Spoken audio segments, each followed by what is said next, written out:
Live. It is Thursday, May 28th, and it's time for another Global Wellness Summit Leader Livecast. Today we have a very special guest. I'm Kim Marshall, as I mention each week, the host of the Global Wellness Summit podcast and the co-founder of Swell Public Relations. Today we have a really special guest. It's the CEO. He's the CEO of MINDBODY, Rick Stollmeyer. It's a software company, it's a community, and it's where tech meets wellness. But before we go any further, I just want to remind everyone, if you're interested in PR, next Wednesday, June 3rd at 9:30 Eastern Time, my partner Darlene Fisk and I from Swell Public Relations will be hosting a Global Wellness Summit Masterclass. We'll talk about solutions for PR in and through and beyond a pandemic. Be prepared to walk away with practical tips and real tools to help. And real discussion, honest and to the point. Okay, now that that's out of the way, we're looking for Rick Stollmeyer to join. Now, remember, a little background. Fitness is a crucial element of wellness. In fact, when I started with the the International Spa Association so many years ago, we sat and thought, what are the key elements of a spa that really make it a true spa? We said, nutrition, beauty and body treatments, some sort of mind, spiritual wellness, and definitely fitness. So now we'll see how Rick took that ball and ran with it. Now, Rick, let's see. Did you reach out to join me? I don't see you on my smiley face. You have to ask to join. And let's see. Okay, there we are. I'll see the handsome Rick in just a minute. I am so fascinated that MINDBODY, the whole company, is known as innovators. Hey, Rick. Hi. How you doing? I'm doing fantastic. How are you? I'm doing good. We were just talking about innovation. I was bragging about MINDBODY. I said, it's where tech meets wellness. It's software. It's a community. But you can tell us much more. So, Rick, we'll get right to the point. Who are you, and how'd you think of MINDBODY? Well, I'm a co-founder and CEO of MINDBODY. We started this in my garage 20 years ago. It was really right at the inception of the boutique wellness movement. Yeah. And we founded the company in October of 2000. And we've both helped empower and ridden the wave of wellness in the 21st century. So it's been quite an amazing journey. And so we are the business management solution for the wellness practitioners and the businesses. And of course, we're a consumer brand as well. Millions of people use our platform to connect. No, I downloaded the app last night. I love the logo, by the way. I'm a real logo girl. But I couldn't help but notice in the definition that you help entrepreneurs, small business that build America, right? Run, market, and grow their business. And then you help consumers engage, find, and transact in the little wellness businesses in their community or beyond. Now, you were named one of Fast Company's most innovative companies for 2020. Tell us how you innovated during the pandemic. Well, everything hit so incredibly fast. And we think about that week of March 8th, ending in the Friday the 13th, when I think we all kind of realized in about a 48-hour period that this was going to dramatically change our lives. And so we had seen a bit of it coming. We, of course, had no idea the extent of what it would be back in February, but we already had a product in development called a virtual wellness platform, which practitioners, teachers, trainers, and therapists to connect with their clientele remotely, both in live streaming and through on-demand video. And we were actually going to unveil that at the MINDBODY Bold Conference in New York City this summer. But Rick, let me interrupt. Why did you think that would be needed? Where was the demand then? Well, you were already seeing it happening, right?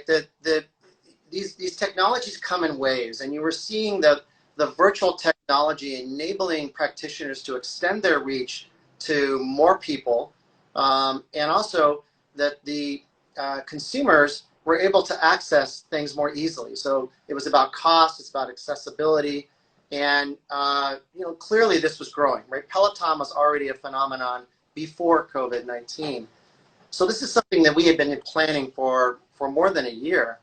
But in February, as COVID hit the United States, the team got together and we said, we got to step on the gas here.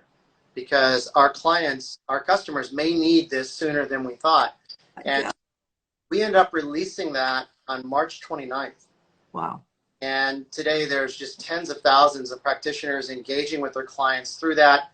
And, you know, what you got to love about the wellness industry is that they are so innovative at their very core. And so even before we released it, people were using Instagram Live like this. You know, they were using Zoom and Snapchat and various methods to stay connected. And what you can't do though with that is you can't control access.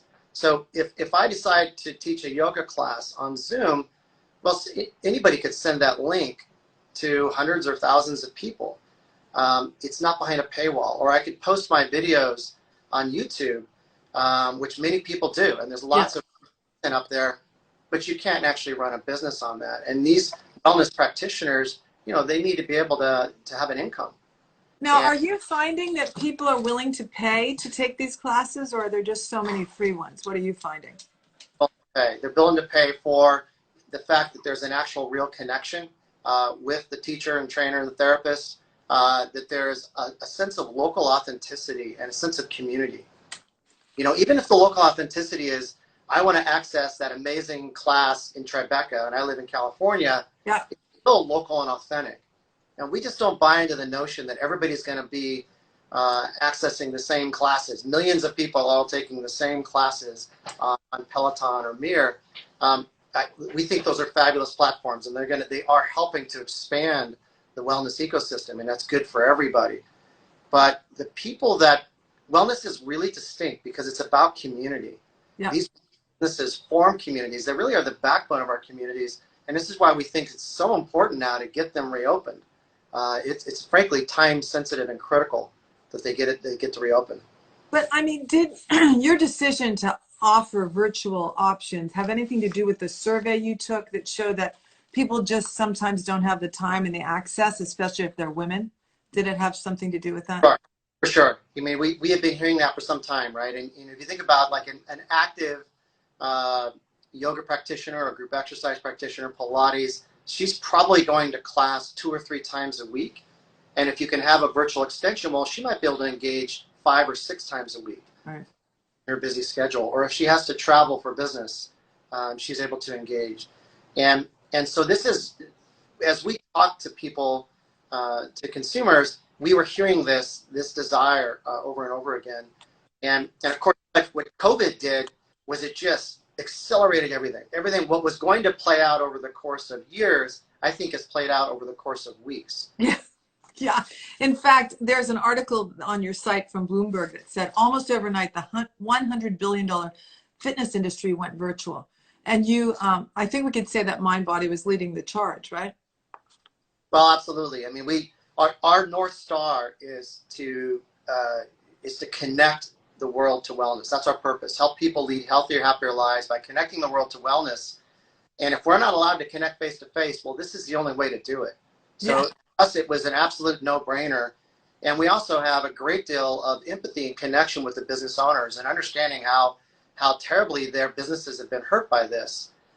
Many of these businesses have already closed doors permanently because of this. And so this was a severely urgent matter.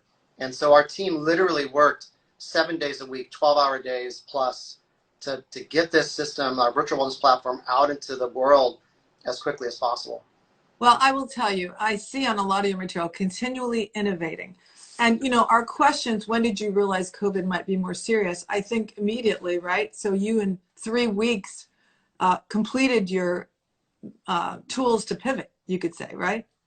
Yeah, you know, we really started getting an inkling in late February, early March. Remember, it was Seattle. There was that big outbreak there. Right. And see the impact on the businesses that were in and around Seattle. But it still didn't dawn on us until the second week of March that the government would force the businesses to be closed. Yep. What we thought would happen is people would be afraid and they would avoid these businesses, and that would be a real challenge. And so we were having conversations with our customers, the business owners, around, you know, improving the hygiene and sanitation, increasing the social distancing, you know, long before the government stepped in. But the speed with which the government shut everything down globally, by the way, Yeah. was just, we just didn't see that coming. Well, we have a friend in Italy that went through it first, and he called me and said, "Be ready. It's like a light switch." So it looks like you guys jumped, and it sounds like your team has been, working even harder during this. Now, name the range of feelings. This is one of our key questions, so we want to be real here, that you've had during this pandemic. Well, first of all, just a great deal of empathy and sadness for the business owners. These Yeah. amazing people that have risked everything. They probably borrowed money from friends and family. They probably on debt. They've invested so much in these beautiful businesses, and to have their livelihoods taken, ripped away from them like that was just gut wrenching. The admiration for these people, though, they're so utterly devoted to their cause. They're scrappy, they're entrepreneurial, they're innovative, and they started using off-the-shelf tools right away. And that was so amazing and so heartening. It reminded me why we got in this business in the first place, why we fell in love with these people 20 years ago. Yeah. Just love wellness entrepreneurs. And you wanted a third thing. I think that well, actually, that is the range of feelings. I'll leave that there. I would the next is I think an even greater appreciation for the value of relationships and how important human connection is. In our neighborhood, we all wave to each other now. We're out on the sidewalk at sunset, chatting. 10 feet away. I know. There's actually more of a sense of community that's come from this. Yeah, and I was looking at your mission statement, all that, and it's audaciously achieving, humble and helpful, empathetic, and consciously evolving. And so it's nice, you can put words down, that's easy enough, but to do it is a whole nother thing. Now, what has given you hope from the people you work with, the community? What's given you hope during this pandemic? Well, first of all, it's just the sheer determination of the wellness practitioners and business owners to continue their craft. The fact that COVID-19 itself has really shown a spotlight on the global imperative of wellness. I mean, let's be candid. COVID attacks people the worst who have the least level of health before, right? And so these so-called pre-existing conditions that we hear about, really what we're talking about is obesity, hypertension, cardiovascular disease, type 2 diabetes. These are things that a wellness lifestyle can greatly mitigate. So what gives me the greatest hope is that we're going to come out of this with a global recognition, finally, a recognition of the power of preventive wellness practices, and that governments and employers and insurance companies are really going to get behind this, because this pandemic has cost the world trillions and trillions of dollars. Well, can't we spend a few billion making these things more accessible? That's right. Also, this is the other element of hope, because I'm a believer in medical science, and I think this has instantly highlighted how important public health is, and we're going to see all kinds of initiatives. Can you imagine the innovation we're going to see in medical science, in public health in the years to come? So you combine those advances that are surely coming with the recognition of the value of wellness. I think we're going to enter a golden age of wellness. This is going to be a fabulous. Wow. I'm going to write that down, a golden age of wellness. I will tell you, Rick, so much of what you're saying is true. I heard a report that said public health has always been like the stepchild, the ugly building on campus, but Yes. Now they'll see what it really means. Also, I have a virtual assistant who's in New England, and one day I didn't have time for my online class I always do. So she said, join me for, what was it? I forget, Zumba. And I saw this older woman, kind of chubby, leading people in her, what looked like a New England top of her roof apartment, just dancing, and people were all like, hello into the camera. I thought, now this is joy right here.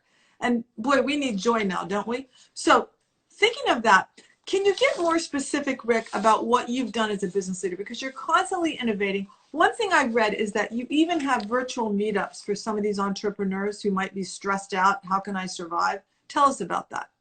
Well, we've really been ramping up our connectivity with our customers worldwide. Since we couldn't meet face-to-face, then we're going to leverage these tools to connect with them, have greater conversations, help them think through this. How do they need to innovate out of this? I mean, step one was you got to hunker down. You've got to protect your business as best you can. You've got to hold on to cash because you're going to need that as a business owner to emerge on the other end of this. Step two is to reimagine how your business operates, because we forever are going to be in a post-COVID world now. And we now have knowledge of something that we didn't think was possible 3 months ago. And with that knowledge, it's going to forever shift consumer behavior. I don't think by a lot, this isn't going to knock out the local businesses. I think to the contrary, we're going to go streaming back into these businesses when we can, but we're always going to have that in the back of our mind. Next, now that we know, my dad knows how to use Zoom now. My dad is 8 years old. I know, right?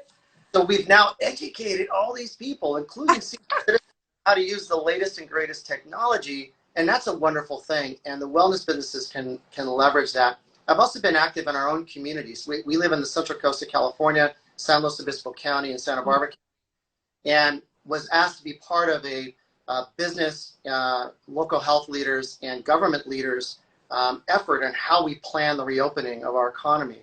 Okay. And so being able to be a voice and an advocate for this industry to make sure this industry is being considered in all of these plans.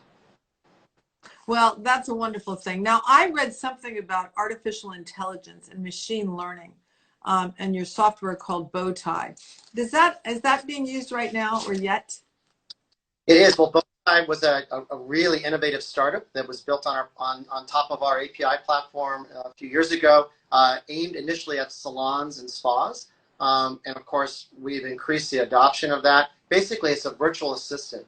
So this virtual assistant effectively has a conversation with you via text or chat, even in voice.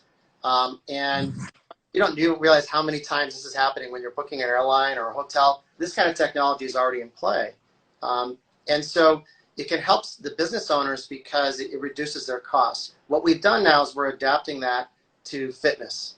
And so having a virtual assistant that can help you find the right class to meet the needs that you have, can help recommend things based upon the practices that you have had. You might want to supplement your yoga with some strength conditioning over here, some more cardio over there, that kind of thing. So we're working on that, and that'll be releasing in the next couple of months. Oh, that's exciting. Especially, what hits me, Rick, is the mental toll on this, the need to breathe. I got a health coach session during this, and she's like, Kim, you're in fight or flight. If you don't take a minute every day and schedule time for you, your immune system's going to blow out. So that, I told her, you saved my life. You really did. And then yesterday, I know you heard, like the rest of us, that we hit the 100,000 death mark just in the US. And that's twice as much as the Vietnam War killed. And that was nearly 20 years long.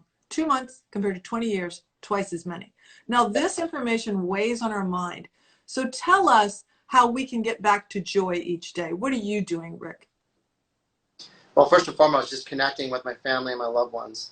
And, one of the silver linings for us has been, my wife and I, we have 4 kids that range from 15 to 28. 4 have been sheltering in place with us, including the 28-year-old's boyfriend. So we've like giant family around us. And so this has afforded opportunities to interact and connect with them that we just didn't have before. And so that's been number one.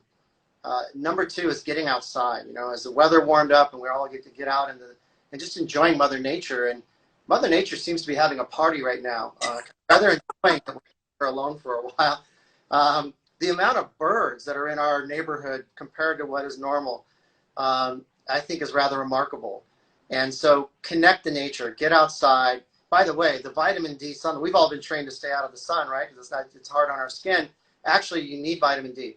And vitamin D is an important component of your immune system.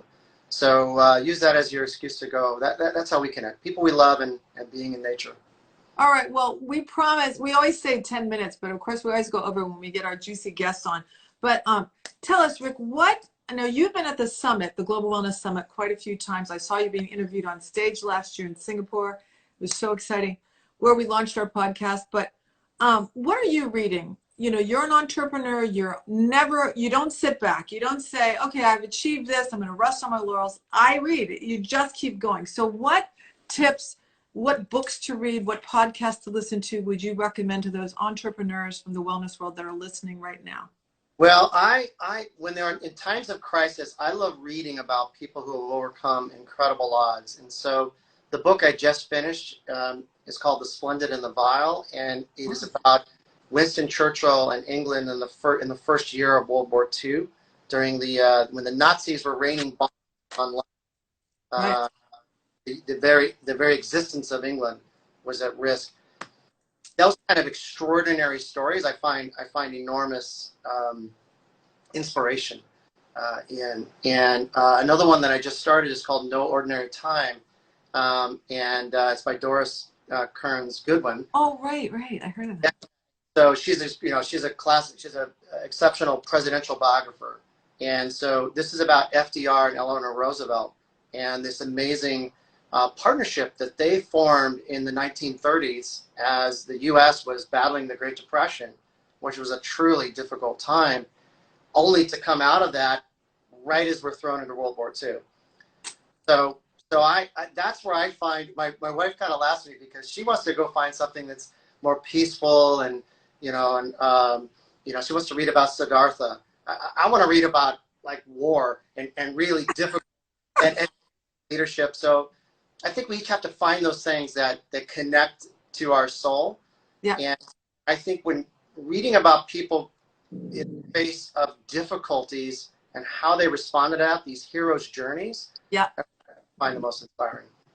well, you've been inspiring to us, Rick. We can't thank you enough. We're gonna look forward to. I'll be on my app, and I encourage everybody to download MindBody, and let's grow together. Let's stay in touch, and let's keep kicking because, we're wellness, and we need to hold each other's hands, don't we?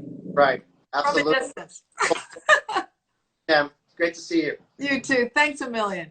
Bye-bye. Bye.